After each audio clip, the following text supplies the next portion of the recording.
Muchas gracias y muchas gracias a la Fundación Euroárabe por invitarme a dar esta conferencia, que necesariamente tiene que ser breve y afortunadamente será publicada, y en la publicación se podrá uno explayar con más detenimiento y hablar con más detalles de lo que aquí simplemente es un esquema de lo que se puede decir. También me satisface, como dice nuestro querido Juan Antonio Macías, que el auditorio de hoy se filosofice, es decir, eso nos abre un camino no nuevo, pero en el fondo importante y de unas repercusiones inusitadas. La ideología, no ya la filosofía, porque hablar de filosofía en el pensamiento, el mundo islámico es algo peliagudo. Estamos hablando de pensamiento islámico. Prefiero hablar de pensamiento islámico a hablar de filosofía islámica, a no ser refiriéndome a los filósofos clásicos del Islam. Hoy de lo que se trata son de juegos de ideologías y de pensamientos que en el fondo remiten a filosofías sistematizadas y constantes. Pero el ámbito pertenece a algo más allá de la filosofía, que es el pensamiento estructurado racionalmente y que es el que a nosotros nos fascina más. El hablar del otro como espejo, el título, una aproximación histórica, voy a referirme más bien a la historia de esta situación. El tema del otro y el tema del espejo. El tema del espejo es un tema de gran repercusión en el pensamiento islámico clásico y moderno, e incluso en la cultura islámica. Dios creó el mundo como su espejo, precisamente. Dios creó el mundo para verse reflejado en su espejo. Ibn Arabi tiene grandes páginas magistrales hablando del espejo del yo frente a sí mismo. Esa cuestión del espejo nos retrotrae a unas circunstancias también en cierto modo psicológicas. Hay un estadio del espejo en Jacques Lacan, habla del estadio del espejo, y no estamos lejos de componentes psicológicos en toda esta temática de la que estamos hablando ahora. El espejo es un recurso metodológico para hablar desde un punto de vista determinado que nos permite aclarar las ideas. Un espejo es un instrumento en el que, si no hay nada que se refleje en él, el espejo no existe. El espejo existe porque alguien se está mirando o porque refleja algo. Si no, no hay espejo. Cuando uno se mira al espejo, se ve a sí mismo, pero en el fondo se desdobla en otro. Cuando yo, a lo mejor me pasa a mí, imagino que a los demás también, uno se ve y dice, pero este soy yo. Te estás desdoblando, te estás viendo un otro que no eres tú, pero que también eres tú. Esa es la función, es bonito decir la función dialéctica, pero aquí no pega decir que es una función dialéctica, pero sí una función psicológica inmediata. Cuando te ves en un espejo, te estás viendo tú, pero estás viendo a tu otro tú. Eso es simultáneo, análogo, paralelo a la función o al discurso sobre el yo y el otro, que tiene amplia cabida en los estudios literarios modernos, árabes y no árabes. De eso se ha tratado mucho y no es raro ver una infinidad de artículos que hablan del otro y del yo en la literatura árabe contemporánea y no árabe contemporánea, europea también. Eso da mucho juego, se han dicho cosas muy sensatas y también se han dicho disparates, porque en los empleos metodológicos hay que ser cauteloso y precavido. No hay que dejarse llevar hasta el límite de las analogías y saber frenar a tiempo, porque hay gente que se ha descabalgado totalmente al hablar del yo y el otro y sin competencia alguna. En el mundo islámico en general, árabe particular, históricamente, por lo menos del siglo XIX, el tema del otro y del espejo es un tema fundamental. Yo aquí me voy a referir a 3 momentos. Hay que simplificar mucho y tengo que dar saltos en la historia. Uno es el siglo XIX, otro es la época de la teoría nacionalista de los años 50 y otra es más o menos en la actualidad. En el siglo XIX, y aquí sí que me tengo que centrar en el fenómeno de la reforma, la Islah, ahí se produce el primer encuentro de un otro con un yo o un reflejo en el espejo. Es curioso este tema del espejo. Metodológicamente es importante traer a colación un cuadro que todo el mundo conoce, que son las Meninas de Velázquez, porque las Meninas de Velázquez es el cuadro de un espejo. Hay un juego especular. El que nos mira del espejo es Velázquez, se está mirando en un espejo que somos nosotros, y a su vez nosotros entramos en el cuadro mirando un espejillo que hay detrás donde están los reyes. Eso está muy bien estudiado por Michel Foucault en Las palabras y las cosas, el primer capítulo dedicado estrictamente a las Meninas. Aconsejo que se lea porque para nosotros metodológicamente tiene un juego. Eso es exactamente lo que pasa cuando Mohammed Abduh, viaja a Inglaterra, está mirándose en un espejo que no es el suyo, pero está reflejándose él a sí mismo también en ese espejo. Él tiene delante Inglaterra, él viajó a Inglaterra. Está hablando de que ese espejo en el que él se ve con otros protagonistas a su alrededor, que no son él, que es el mundo anglosajón y utilitarista del momento, el mundo, en términos generales, de la colonia. Abduh hace referencia, hay una aleya fundacional de la reforma islámica que tiene que ver con esto. Es esa aleya coránica que aparece 2 veces en el Corán, que dice «La yughayyiru Allahu qawman illa ma yughayyiru fi anfusihim». Es decir, no cambias si no te ves primero a ti mismo. Tú puedes ver a los demás y cambiarte con el modelo, pero primero tienes que cambiarte tú. Es cuando uno se levanta por la mañana despeinado y se ve en el espejo y dice, caramba, tengo que cambiarme, pero ¿a quién me voy a parecer? Entonces una voz interna dice, no, parécete a ti mismo, no te cambies demasiado. La reforma es eso, una profundización en el auténtico ser para adaptarse a unas circunstancias que son ajenas, pero sin perderse a sí mismo. Eso quien lo recibió de forma más clara fue Qasim Amin. Qasim Amin escribió, como saben todos, 2 libros, La liberación de la mujer, Tahrir al-Mar'a, y Al-Mar'a al-Jadida.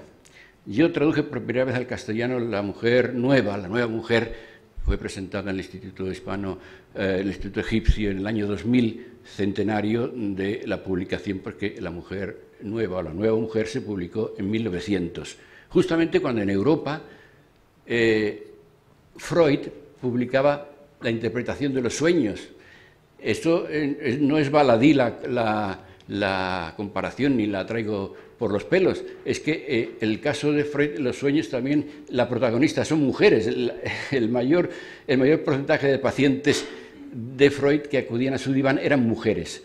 Qasim Amin habla de la mujer y plantea ese espejo. Qasim Amin pertenece a una ideológicamente, él era un hombre afrancesado, estaba casado con una mujer francesa. Tenía la delegación de Abduh para tratar el tema de la mujer. Abduh era un juez supremo de la corte egipcia y el problema de la mujer y del divorcio y de la mujer que queda desasistida con muchos hijos preocupaba grandemente al tribunal egipcio. Qasim Amin recoge esa antorcha y escribe primero La liberación de la mujer, que no tuvo tantas críticas, que él entendió que no lo habían entendido y por eso dice en el segundo libro, La liberación de la mujer nueva, que lo escribo para que me entendáis de una vez, porque la primera no me habéis entendido en absoluto. Y ahí trae a colación lo que hemos visto dije en parte ayer en la conferencia y a lo que nuestro compañero se ha referido como ilustración.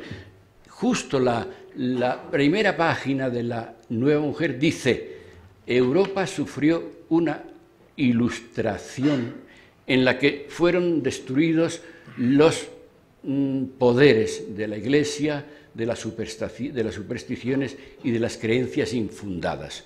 A partir de ese momento, la razón cogió las riendas del desarrollo y del progreso. Ahí se manifiesta como un hombre ilustrado.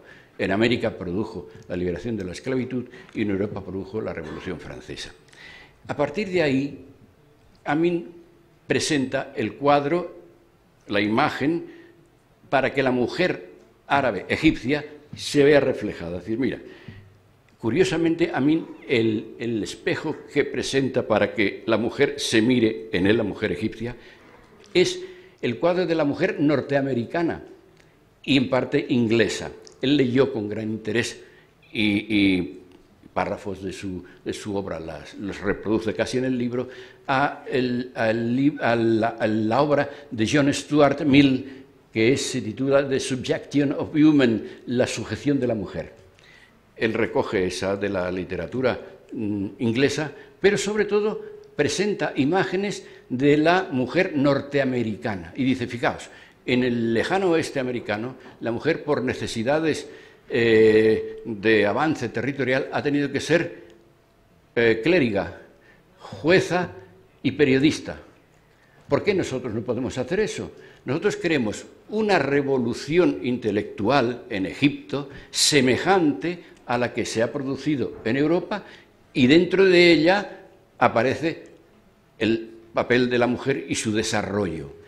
Ahí también Qasim Amin está pensando en Durkheim, que es el padre de la sociología clásica, cuando interpreta que la mujer es un elemento social dentro de un organismo más amplio.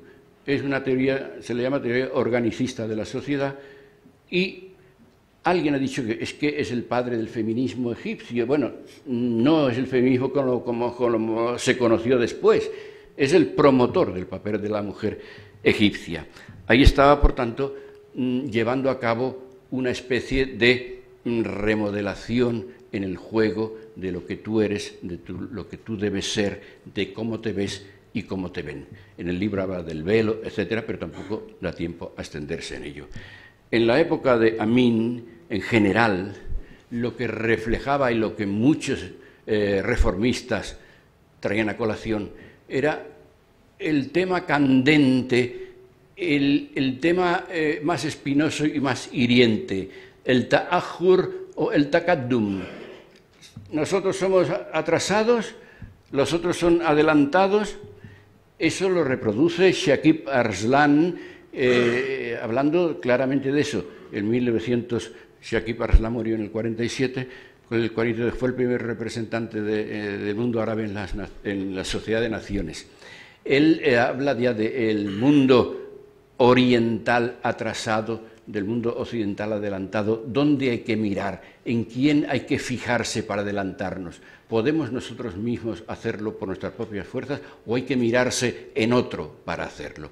Ese es el dilema de la reforma, del Islah, que queda pendiente ahí. Ahora doy un salto y me voy a los años 50. Los años 50 del mundo árabe, en concreto, son los años de la teoría nacionalista, del nacionalismo, porque aunque el Líbano ya fue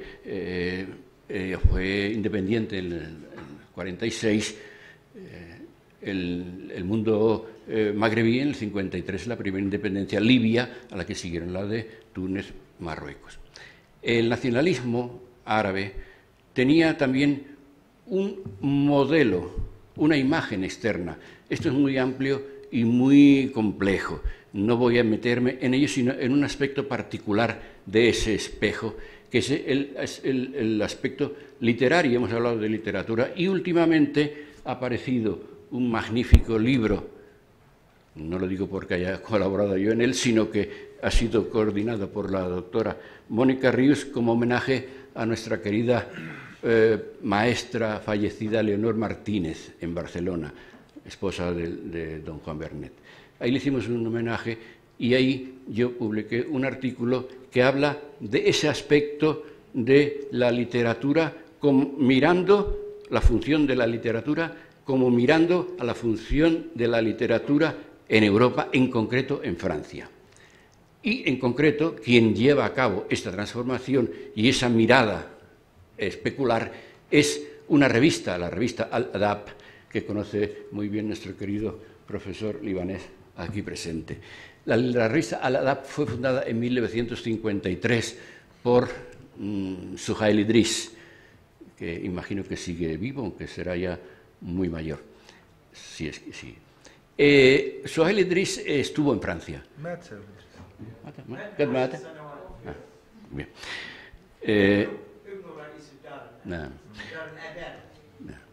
Entonces, Idriss estuvo en Francia en el año 50, en el año 53 en concreto, hizo su tesis doctoral y al regreso él se empapó de la cultura francesa. Líbano vivía en gran medida sustentado, entrevesada la cultura francesa. No había problemas desde el siglo anterior, siglo XIX, las obras del romanticismo francés se leían corrientemente por el público culto libanés traducidas al árabe. Es decir, que siempre ha habido una ligazón interna en ese terreno. Idriss funda una revista, Adab, que es exactamente la contrapartida de la revista francesa dirigida y fundada por Jean-Paul Sartre, Le Temps Moderne, los tiempos modernos. Jean-Paul Sartre funda la revista Le Temps Moderne en 1948. Esa era la revista de la intelectualidad francesa decantada hacia unas corrientes que luego dieron cabida al existencialismo francés. Me quedan 5 minutos. Bueno, acabo con esto. Entonces, esa imagen la trasplanta Idriss a Líbano. Y ahí habla de cómo debe ser el escritor moderno, teniendo como modelo el espejo de la literatura francesa comprometida. El tema del compromiso, el tema de la literatura comprometida es amplio y detenido también. Tiene también sus derivaciones y sus complicaciones. Como digo, cuando todo esto se publique, pues quedará un poquito más. ¿Me quedan 3 minutos? Bien. Quería acabar simplemente con algo que también en la tercera parte hay todo ese conjunto de filósofos a los que se llama ahora nuevos filósofos del Islam, que vuelven a retomar la reforma, pero viviendo fuera del mundo islámico. Y pongo como ejemplo solamente uno, por ejemplo, Farid Ezak. Farid Ezak pertenece a la minoría indo-pakistaní de Sudáfrica. Él estuvo comprometido con la independencia sudafricana y su modelo de actuación es la teología de la liberación sudamericana, porque él estuvo de joven en una escuela de jesuitas donde aprendió de los jesuitas la teoría de la liberación. Y ahora sí que me queda un minuto y muchas gracias por su atención.